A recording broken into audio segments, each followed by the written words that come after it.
Well, hello and welcome to the All Nations Church podcast. I'm James Aubrey, and immediately you'll notice that I'm on my own. I haven't got Emma or Kier with me today, but I promise you that normal service will soon be resumed. We trust that you guys really enjoyed season 5, A Life Less Ordinary, and we're working very, very hard at the moment on season 6 and season 7 because we're so keen to get them to you.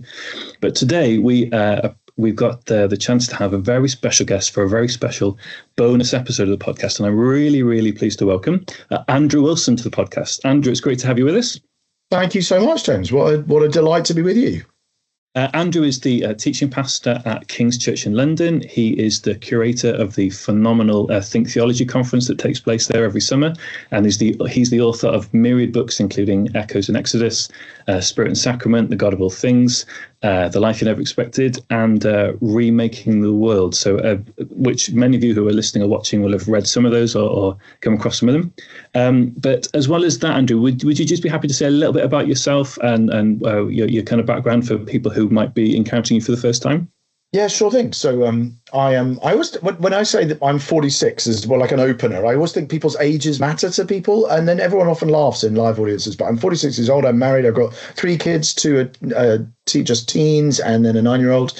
As you said, I'm a pastor of a church in London. It's a sort of it would be, in our context, a large multi-site, charismatic-y, Pentecostally, reformed-y church, which has enough in there to bamboozle everybody.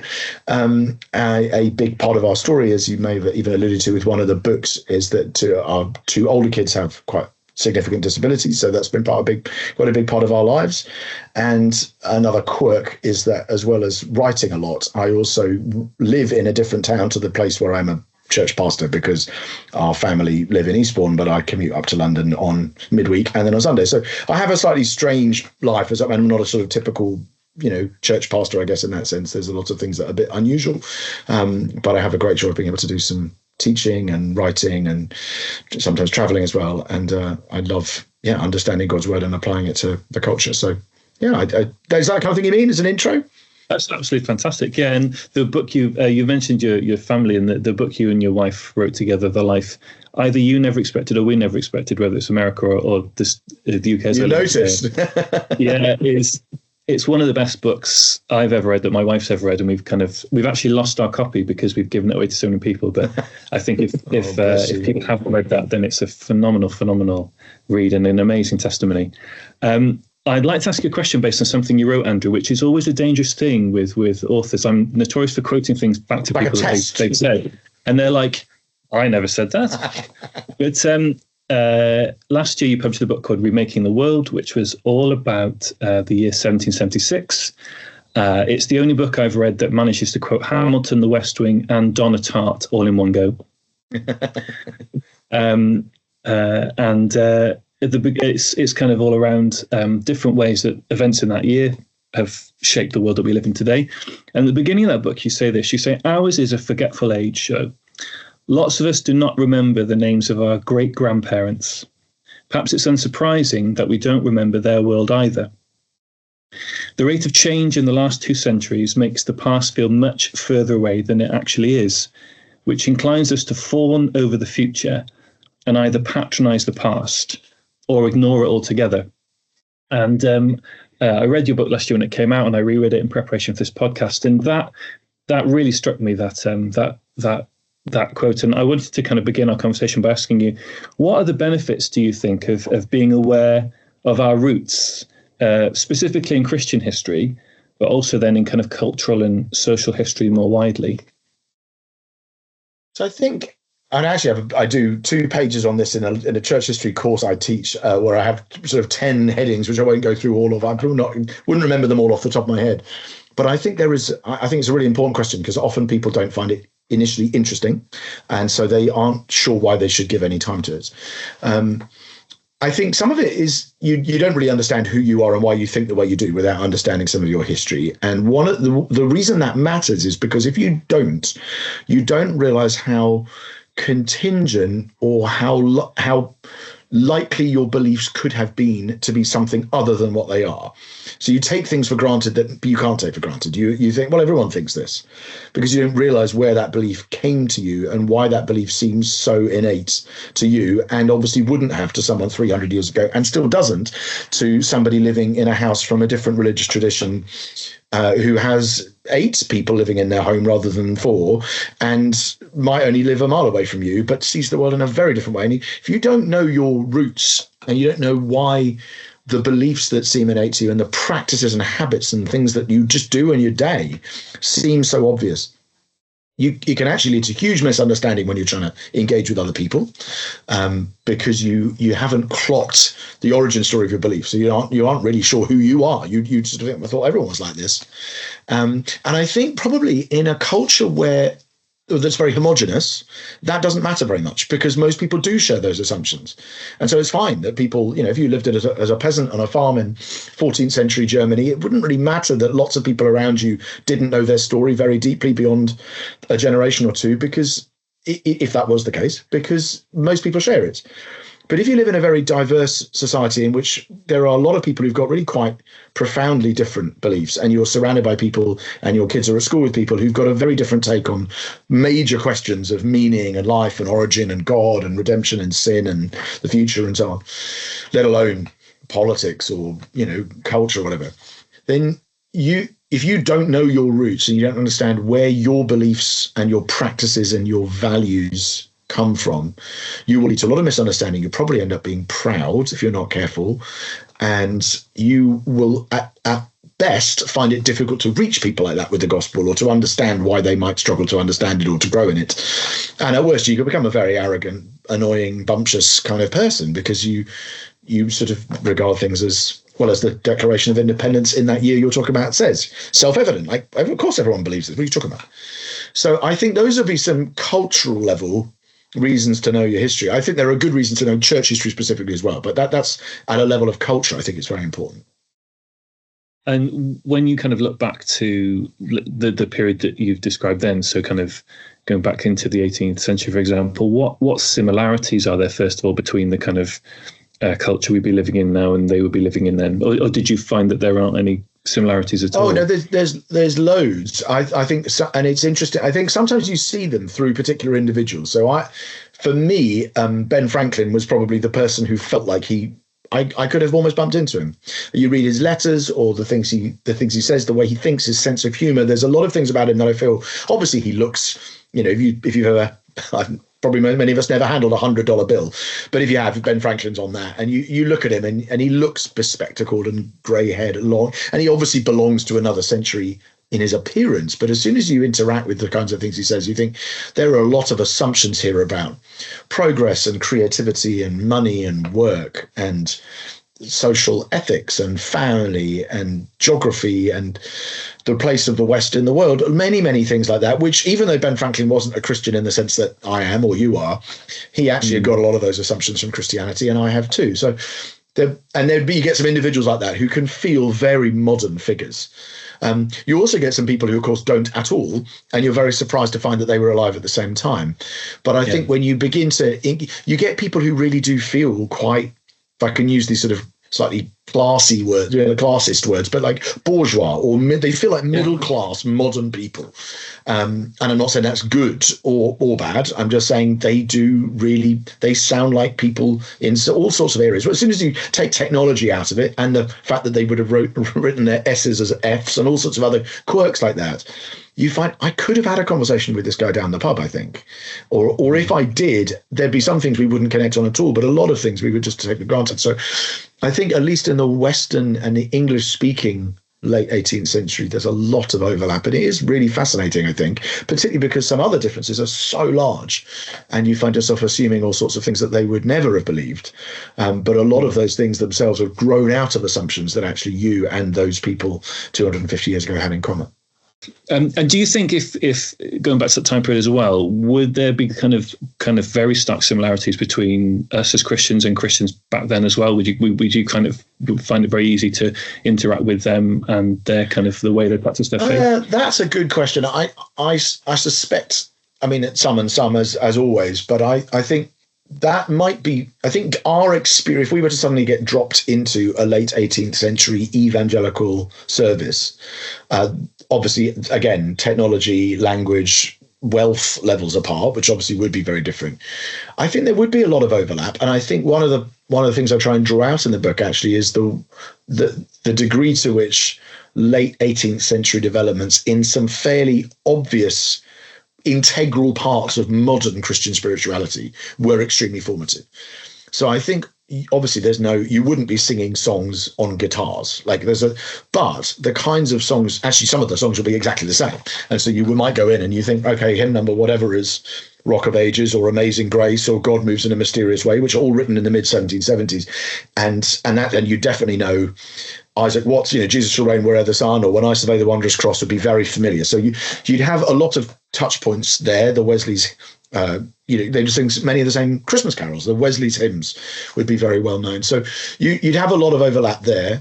I think you'd find there the prayer life and the sort of personal piety of the Methodists would resonate.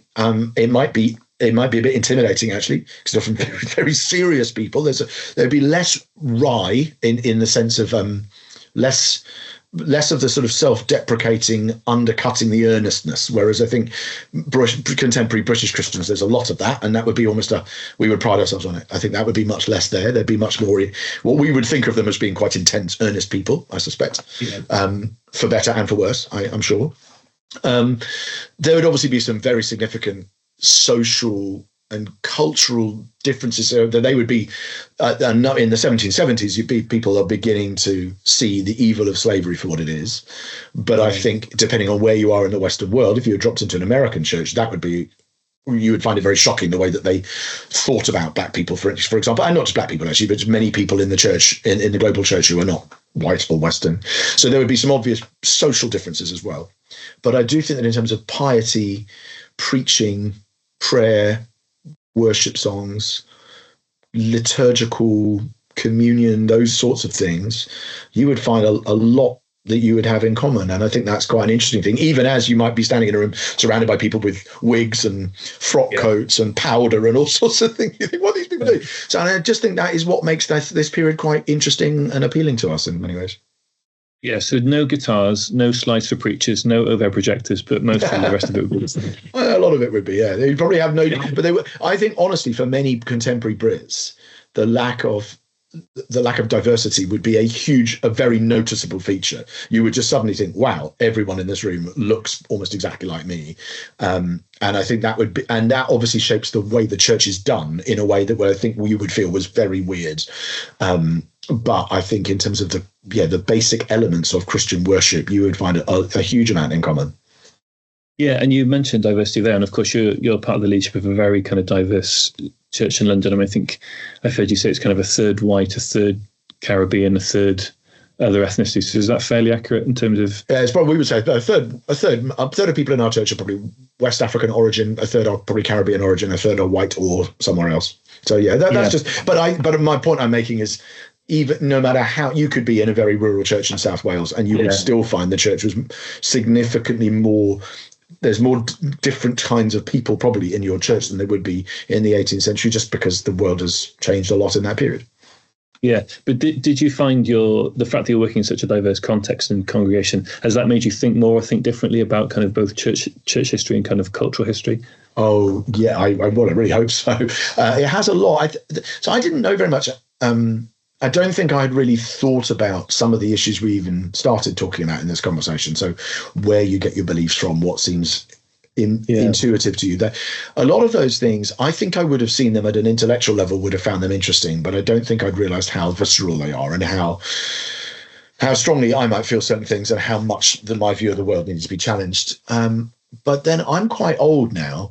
So I would say that even in the 10 years, I went to join the church that you're talking about in 2016.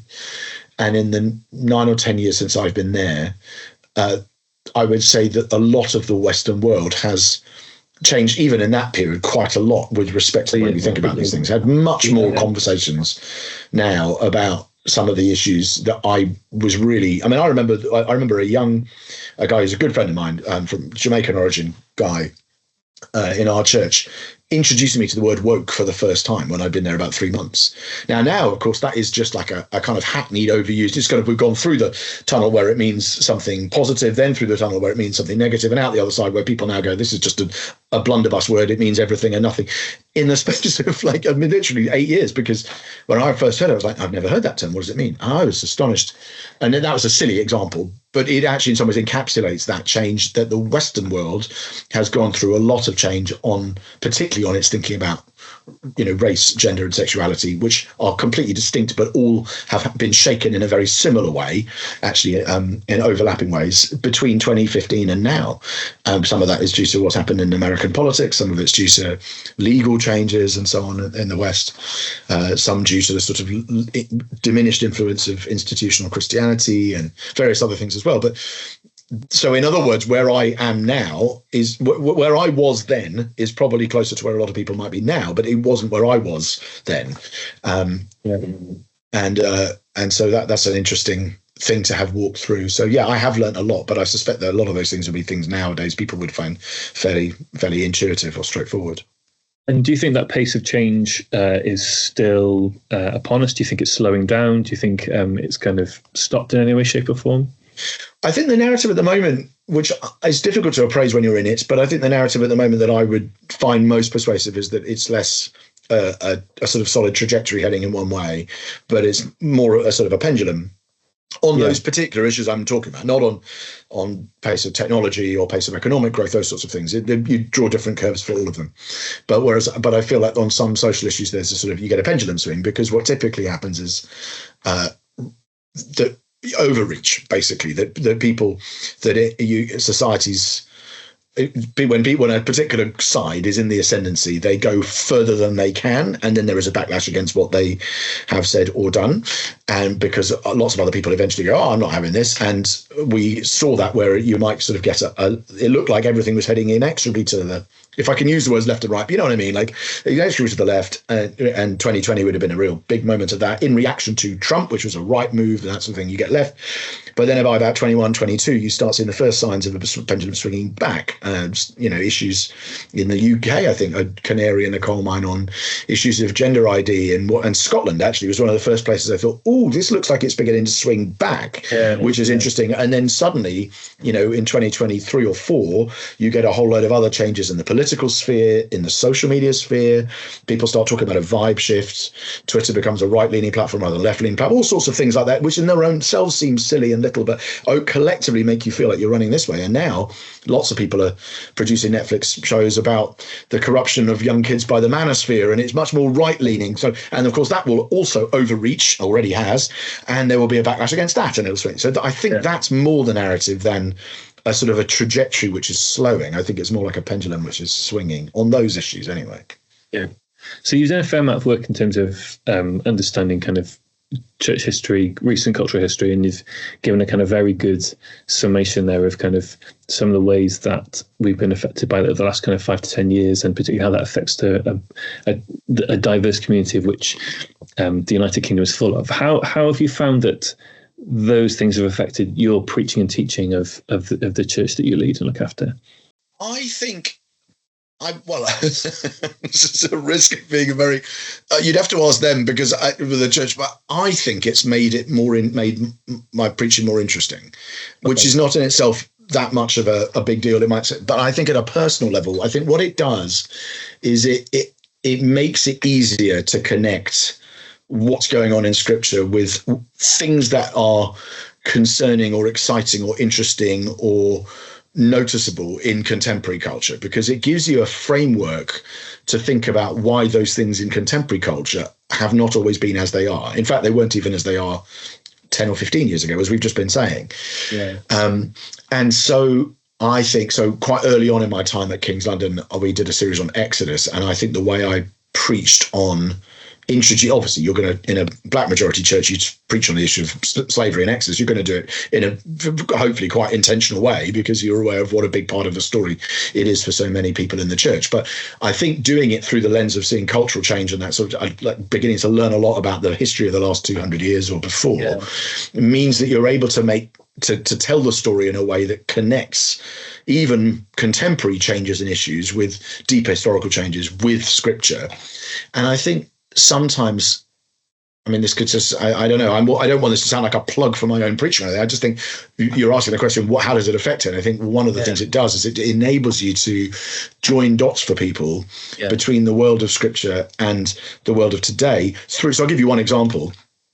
By studying the late 18th and early 19th century, you start learning about slave Bibles, which are when basically publishers in London, a few miles from where my church is, are literally removing whole swathes of the Bible in order to produce an edited Bible to give to slaves on the plantations in the West Indies, so that they won't read the bits about liberation from slavery. So they take out, you're reading Genesis. I think in Genesis, I'm going to forget now, but I think in somewhere Genesis 45 or early Genesis 46, suddenly Genesis stops and it reappears in Exodus chapter 18 or something. It's literally removes the first 15 chapters of Exodus because it's all about slaves being free. I mean, it's just vile. And you're reading and thinking, these guys were they would have called themselves Christian printers of Bibles. They're in Clerkenwell, like just up the road from me. It's where I used to live. And they're producing Bibles to give to slaves to make sure that the slaves don't realize that the heart of God is for the emancipation of slaves. I mean, it's just absolutely baffling. And that's an example of a thing. And now, of course, in my church, that lands heavy. People go, well, and a lot of people have not heard that. But that's like a kind of late 18th, early 19th century thing, which enables you to connect the reality of the Bible with the reality of the 21st century by means of 1800s, which is when these Bibles were printed. So that would be an example. And I think there's probably lots of examples of things like that in which it has really helped me, because those historical stories don't only explain how people in prior generations understood scripture, they also explain why the racial issues we're dealing with today in our communities are what they are and have not fully gone away and still need to be addressed and spoken about, because that history goes pretty deep. Yeah, that's absolutely fascinating. The story that really struck me as well, reading or rereading Remaking the World, for example, was the story of David Hume on his deathbed being visited by Boswell. James Boswell, yeah. And Boswell, the shock for Boswell is that Hume doesn't believe in the afterlife. And I think, as you say, the shock for us is that Boswell believed he was a Christian when he was such a rascal. Sorry, anybody always gets points for using the word rascal in a podcast. That's great. Yes. I think that's the politest way that I can use to describe it. It is, but there's something very 18th century about the word. It's almost as if you were going up to him and saying, "You, sir, are a cad and a bounder," and slapping him with the back of your hand, challenging him to a duel. It's excellent. Well, maybe I belong with Benjamin Franklin in the 18th century as well. But it kind of that story also made me think about how differently our culture today would relate to Christianity, would relate to the afterlife, for example. I read Oliver Twist on holiday maybe last year or the year before, and what had struck me reading that was how massively concerned that the characters in that book are about their lives and what's going to happen to them in the afterlife. I mean, Nancy is constantly worried that, you know, what she's doing now is going to cause her to go to hell, which doesn't come out in any kind of modern presentation book whatsoever. And so I wondered how therefore, you're kind of, how was your interest in that period of time, and how was the some of the things that you've looked at in terms of contemporary culture, how has that also affected the kind of the ongoing mission of the church? Has that kind of given the church kind of greater confidence to proclaim the gospel to a culture that actually has far more Christian moorings than it realizes? How has that kind of affected the church? So again, I think on the church level, I think, again, to some degree, you'd have to ask them. I mean, I wouldn't want to overstate the extent to it. It's not like everyone in my church is thinking about the things I've written about in this book. Most of them haven't read it. But I do think that the church the church with a capital C, you know, the worldwide church and the church in the West has a lot to gain from and is subtly influenced actually by people who are telling the story of the West as a Christian thing more and more. And I think so some people will read it at a very deep dive level. They'll read Larry Siegentop or Tom Holland or whoever it is, Christian Smith, or, you know, Charles Taylor, telling the story of the West in a very academic, cerebral way, which I love and you do. And look, people probably listening to this conversation, as long as are probably more likely to be at that end.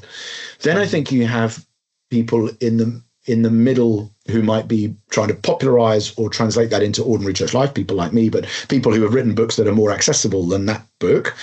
Glenn Scrivener's The Air We Breathe would be a good example, and actually a bunch of the people I work with at the Keller Center who are trying to help make some of this stuff accessible. And then you have ordinary people in the church who are, they've got jobs and they're busy lives. They're not thinking about these things a lot of the time, but it is nevertheless often quite reassuring and encouraging to see that many of the good bits of Western culture would not be what they are were it not for their Christian roots, and in fact are very hard to sustain without those Christian roots. And the way that affects, I think, evangelism and mission is that a line I've often used now is that it's much easier to say to somebody, this is what you believe and here's why you're right, than this is what you believe and here's why you're wrong. And there is a time for saying there are some things about the belief you have that I don't share and I do think are wrong. But it's much, much easier to engage with people when you say, but the belief that you hold, so someone says something very basic like, I just can't believe you believe in a God you can't see, which is what my cousins used to say to me when I was a child. And you go, actually, you believe in all manner of things that you can't see and can't prove. But an example would be, do you believe in human dignity or human rights or something like that? And they go, well, that's just obvious. And they think, no, that is an example of something that there is no way you would believe if it were not for Christianity. And with that one, you've got lots of hostile witnesses. You've got lots of non-Christian thinkers. Yes. And I mentioned a number of them in the book. I mean, some of them would be very Christian sympathetic, like Tom Holland. Some would be robustly not Christian, like Yuval Noah Harari, who's sold 30 million copies of a book basically saying, we're a post-truth people. We believe in human rights and dignity and the value of every life, even though it's absolutely not founded in reality. The only reason we believe it is because of Christianity.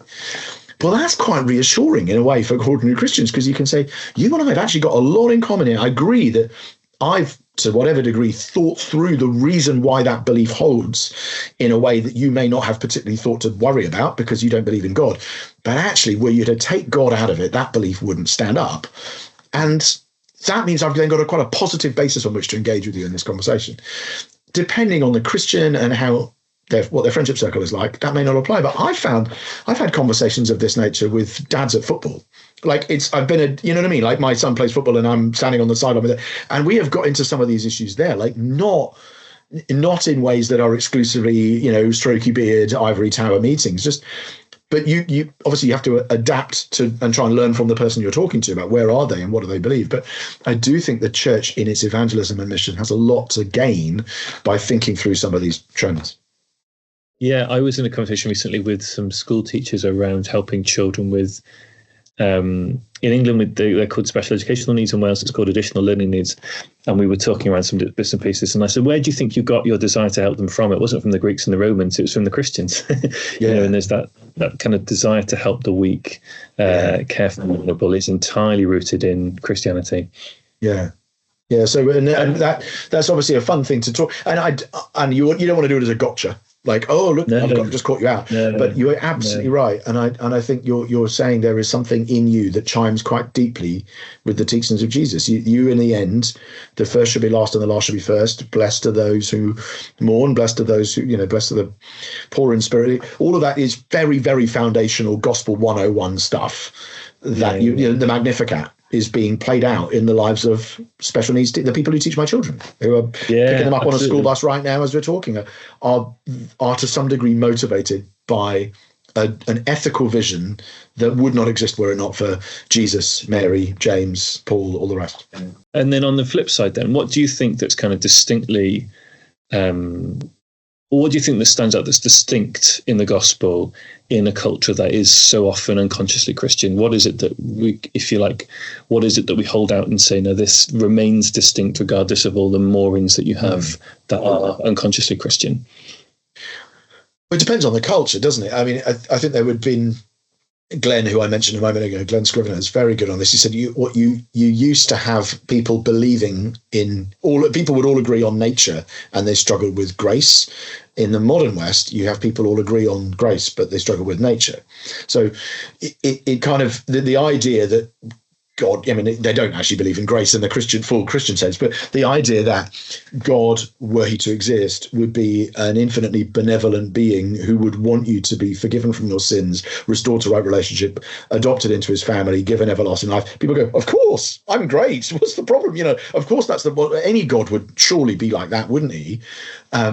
The idea that God might then say, there are certain ways in which I have made my world, in which it flourishes if you do this, but not if you do that, in which there are certain things that are true of the fact that you are male and female, or that down is not the same thing as up, or whatever it might be, that there is going to be judgment and accountability. That's the bit that modern people go, whoa, whoa, whoa, whoa, whoa, you can't say that. Which, of course, is the mirror image of what you might have had 1,000 years ago, or 2,000 years ago, or or would have today if you were to say the same things we're saying in Yemen, or wherever.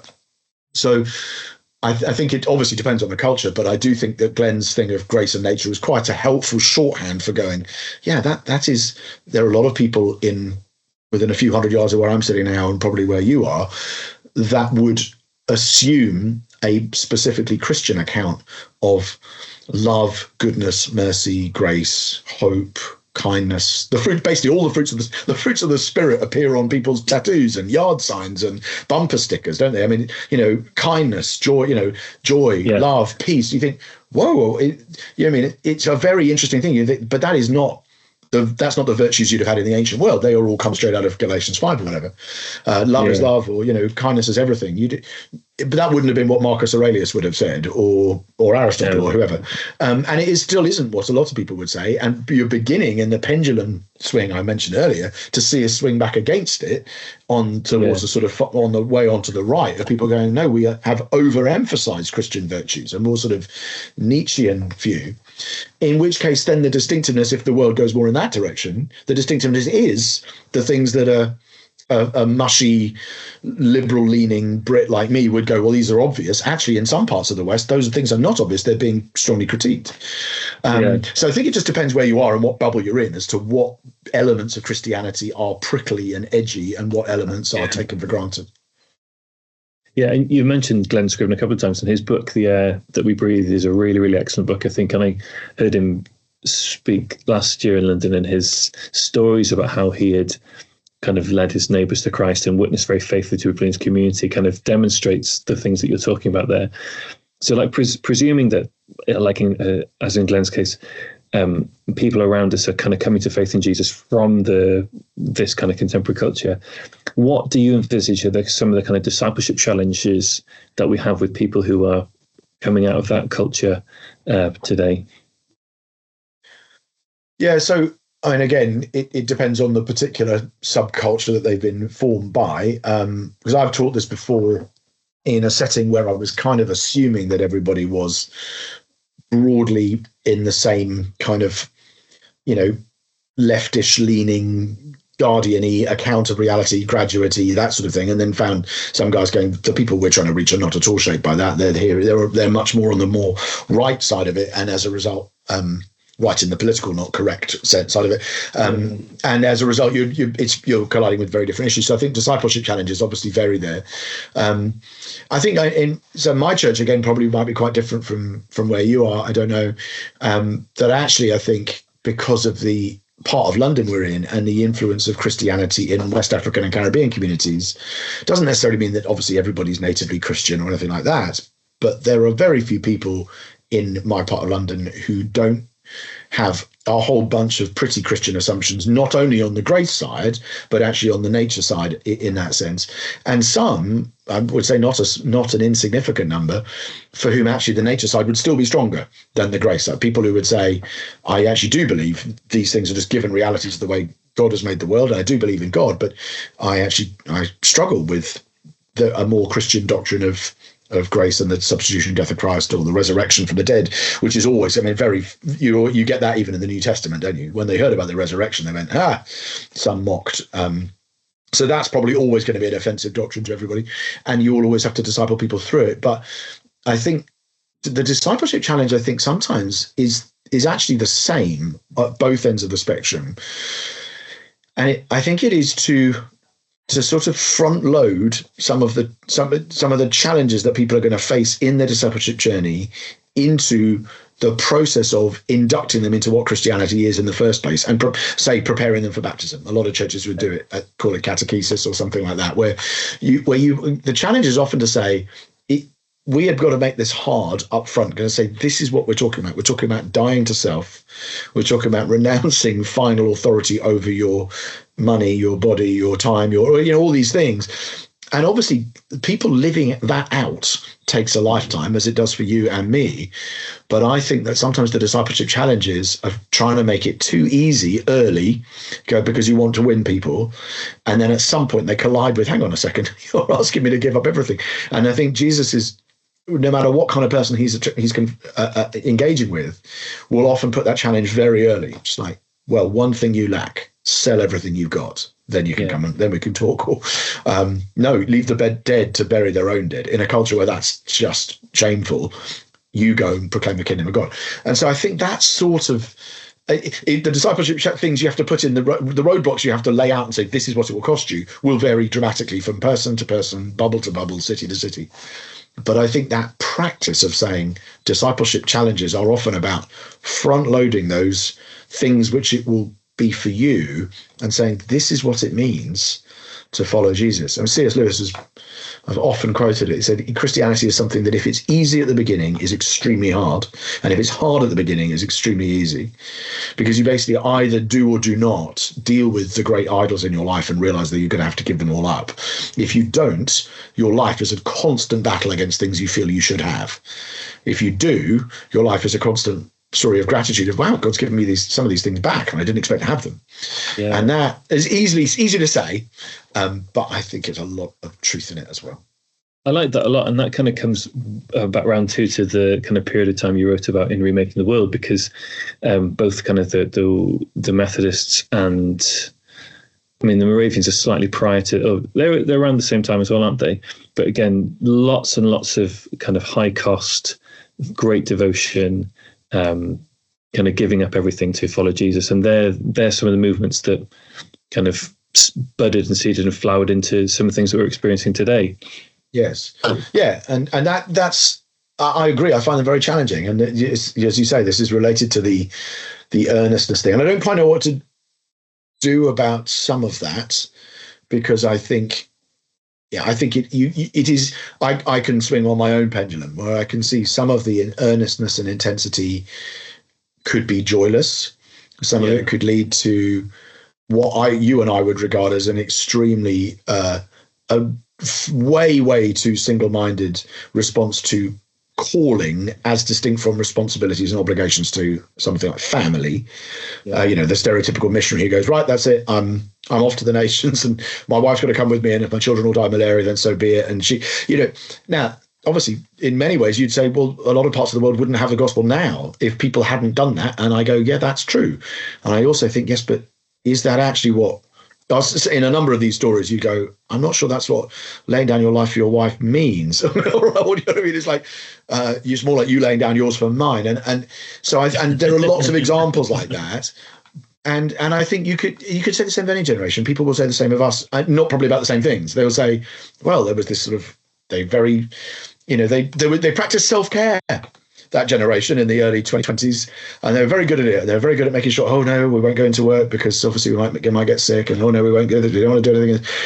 And they all sat in comfortable rooms, but in the end, they really pulled their punches on this, and this, or something. I don't know what they'll say, but they might even easily say that, as we can look back. And so I do find some of those critiques that I might feel inclined to issue give me pause, because I might say of the Puritans or the Moravians or the early Baptist missionaries, yeah, but what about this and this? Look, what about the way they thought about race, or what about this, that, and the other?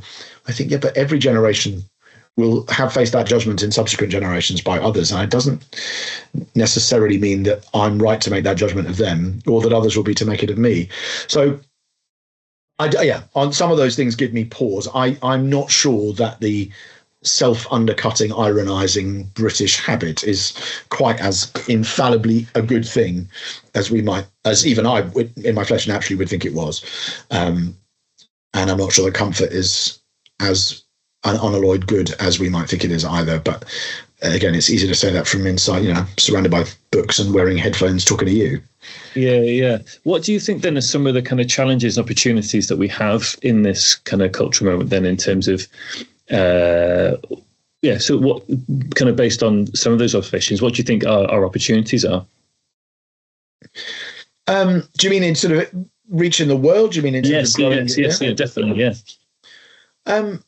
So I think in the general sense, the answer, I guess, is that in every generation, the way in which the life of Jesus, if it's being lived out in the church, strikes people as arresting, novel, surprising, jarring, challenging, will vary. But if you live out a godly life, you're going to find people will notice that. And some of them, whoever wants to lead a godly life in Christ Jesus will be persecuted. And some of them, that men may see your good deeds and praise your Father in heaven.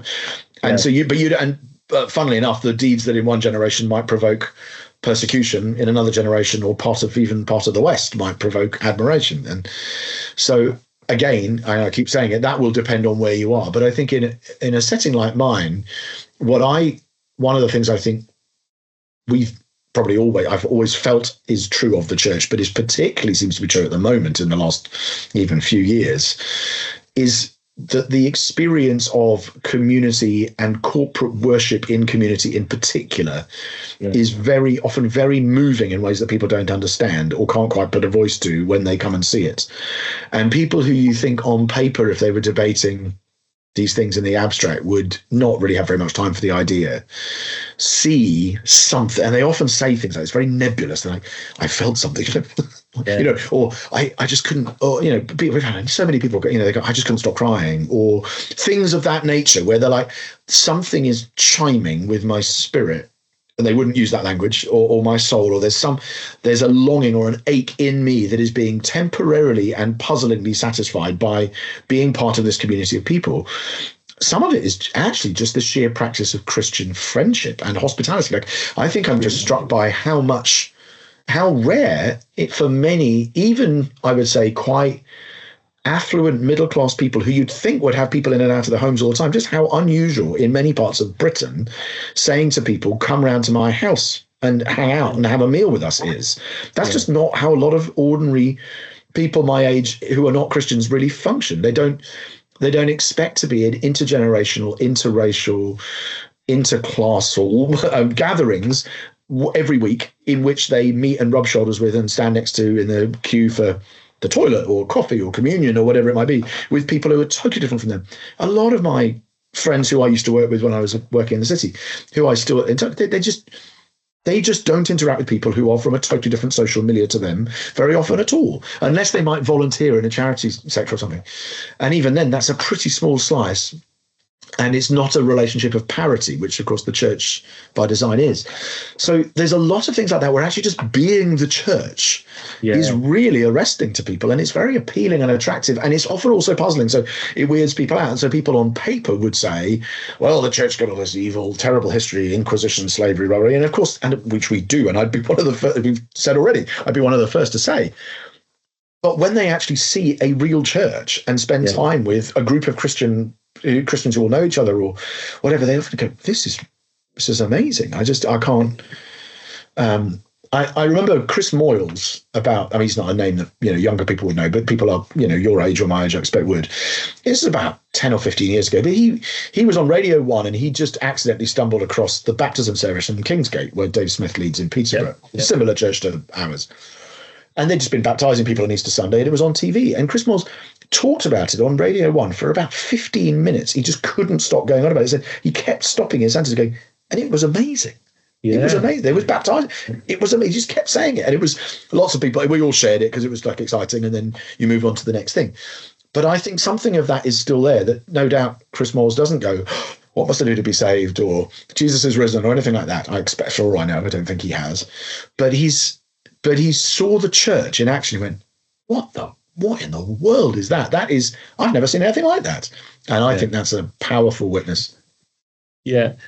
We had a guy who got saved recently, or he joined the church recently, and he'd come from a religious background, another part of the world, different religion altogether.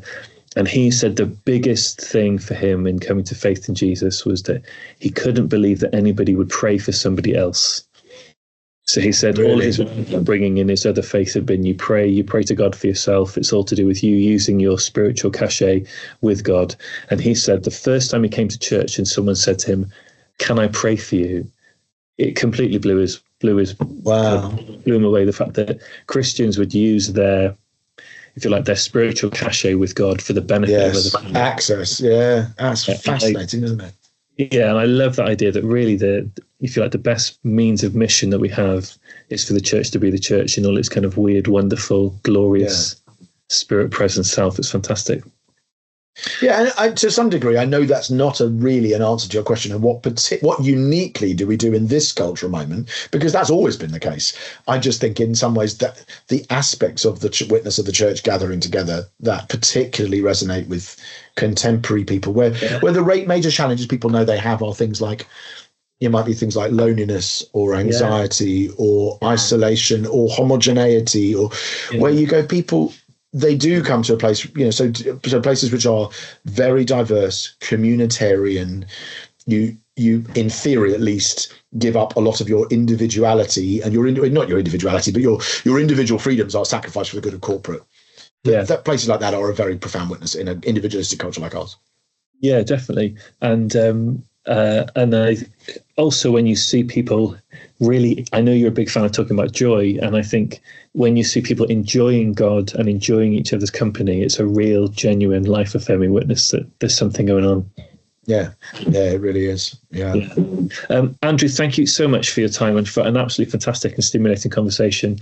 And who knows, maybe we can tempt you to come back and join us sometime in the future. Would really recommend your books to people. Check out some of Andrew's preaching online. You can get it on the King's Church podcast feed or elsewhere. But thank you ever so much for. Thank you so much. Really fascinating conversation as well. So thank you. Thank you. And we'll speak to you again soon, hopefully. Thanks for joining us, everyone. God bless. Bye bye.